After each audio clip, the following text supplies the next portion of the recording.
Mari pahami kecemasan.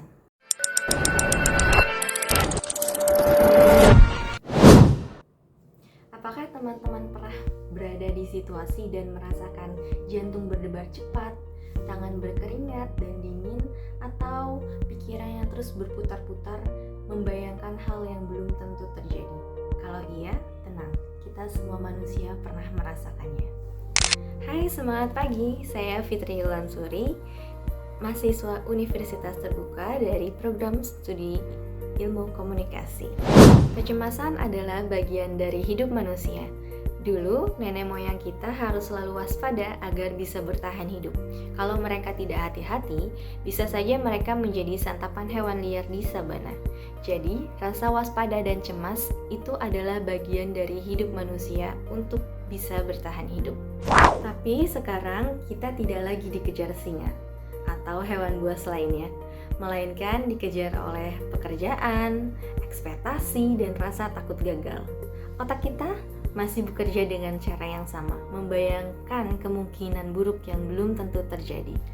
Faktanya, penelitian dari Universitas Indonesia tahun 2023 menunjukkan bahwa lebih dari 60% mahasiswa di Indonesia pernah mengalami gejala kecemasan, terutama saat menjelang ujian, berbicara di depan umum, atau memikirkan masa depan.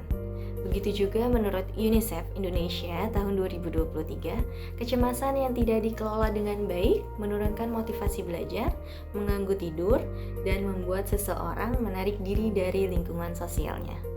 Menurut Dr. Jimmy Ardian, spesialis kejiwaan, kecemasan adalah kondisi yang dapat dipengaruhi oleh pola-pola yang terbentuk sejak kecil. Ia menjelaskan bahwa memahami pola ini penting untuk menyembuhkan diri dan membangun hubungan yang lebih sehat. Dalam konteks lain, beliau juga menekankan pentingnya untuk tidak selalu membandingkan diri dengan orang lain, karena setiap orang memiliki jalan dan kecepatannya sendiri dalam menghadapi masalah, termasuk masalah kecemasan. Dan menurut saya, itu adalah salah satu bentuk kasih sayang pada diri sendiri, menerima bahwa kita sedang berproses dan itu tidak apa-apa. Tapi apakah kecemasan selalu buruk? Tidak juga. Dalam kadar yang tepat, kecemasan itu bisa membantu kita. Misalnya, karena kita takut terlambat, kita jadi datang lebih awal. Atau karena khawatir nilai jelek, kita jadi belajar lebih giat. Masalahnya muncul ketika kecemasan itu berlebihan, ketika kita terlalu sering membayangkan hal buruk, hingga tubuh kita pun ikut bereaksi. Seperti jantung berdebar, tangan bergetar, bahkan sampai nafas terasa pendek. Jika kalian merasakan seperti itu, coba ingat langkah sederhana dari Cognitive Behavior Therapy atau CBT. Menurut Harvard Health Publishing 2022, CBT terbukti dapat menurunkan tingkat kecemasan dan meningkatkan kualitas hidup seseorang. Yang pertama, identifikasi pikiran negatif. Lalu yang kedua, tentang pikiran tersebut. Apakah ini fakta atau hanya perasaan saja? Apakah ada bukti objektif? Lalu ganti pikiran negatif dengan pikiran yang realistis. Contohnya, kamu merasa kikuk setiap kali bertemu banyak orang karena merasa menganggap kamu adalah pecundang. Tapi benarkah orang lain berpikir demikian? Atau itu hanya perasaan kamu aja? Faktanya tidak demikian. Mereka mungkin saja merasa menikmati waktu bersama kamu.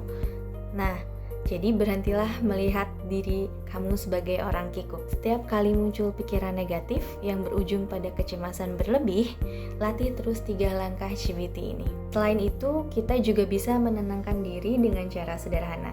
Menarik nafas dalam-dalam, jalan kaki sebentar, atau menulis jurnal dan berbicara dengan orang yang kita percaya. Yang penting, kita tidak perlu menghindari rasa takut, karena setiap kali kita berani menghadapinya, kita memberi otak kita kesempatan untuk belajar bahwa ternyata kita mampu.